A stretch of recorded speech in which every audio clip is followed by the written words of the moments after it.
Back in April, I shared a video of a black-capped chickadee nest being excavated in a fungus-laden tree that had broken off in a storm. At the time, I was delighted to have stumbled on my first nest of the season, but I could never have imagined how surprised I'd be at all I would witness at this nest site. I also want to dedicate this video to Leslie the bird nerd. She's a fellow YouTuber and wonderful human being, and truly the black-capped chickadee queen. So much of what I've learned about chickadees has come from her wonderful videos, which document bird behavior and help connect people with nature, especially backyard birds like chickadees and blue jays. You probably already know about her, but if you don't, you have to go and check out her channel. I can't recommend it highly enough. Now, by the end of May, the cavity was alive with activity.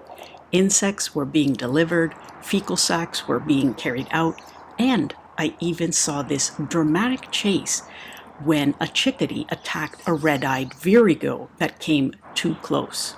Look at that attack. This chickadee parent means business.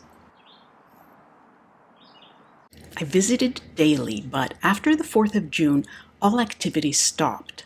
That silence could only mean one thing: the chicks had fledged, and I thought the story had ended. But on July 15th, something astonishing happened. As I walked past that same spot, I saw a hairy woodpecker on a tree being attacked by a chickadee. Only when I looked closer did I realize why. That same cavity, the one used in spring, now held a second brood.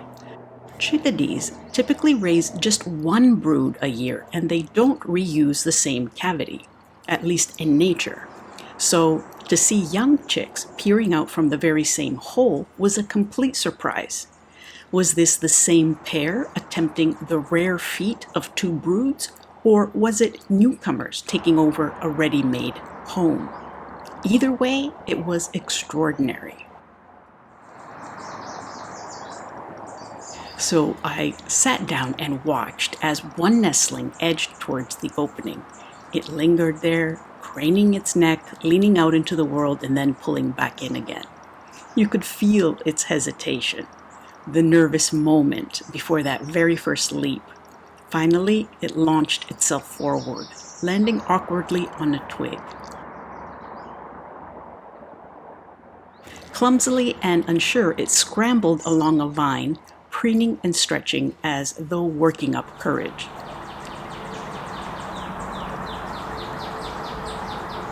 Meanwhile, back at the cavity, another chick peered out, softly calling.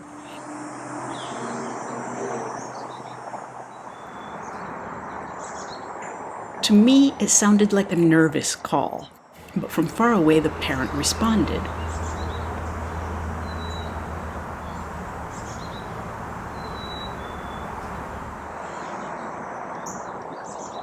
This particular quiet exchange felt intimate and deeply moving.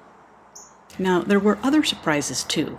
A yellow warbler flew in and made quick jabbing motions towards the perched fledgling before flying off. The whole interaction lasted only a few seconds, but it was a reminder that the lives of birds are constantly intersecting, sometimes peacefully, sometimes with tension. What do you think was going on there between the warbler and the fledgling? I really can't figure it out.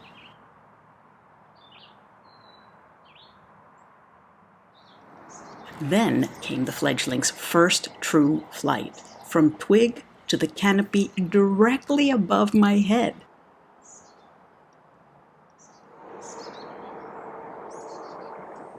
It was so close I could hardly believe it and struggled filming it, but for those few seconds, I sat there enraptured and in awe. Not only was I witnessing one of the rarest moments of a bird's life, fledging, but the chick chose a path that brought it almost within reach. Being so close to it has been one of the most memorable and touching moments of my year. The chick flew again towards the wooded area behind me where its parents were calling. I could tell they were trying to get all their fledglings away from the nest and deeper into the safety of the forest. I stayed until I could no longer hear them and then finally left. I walked to my car speechless, in awe, and with my heart feeling like it had expanded 1,000 times over. This feeling I can't even describe. For me, following this story over 4 months, from excavation to a rare second nesting, and from nervous first leaps to strong new flights was unforgettable. It showed me just how much drama, care, and mystery can unfold in a single broken tree. This is Birding with Kaliopi, where the stories unfolding in one tree can challenge what we think we know about the mysterious lives of birds.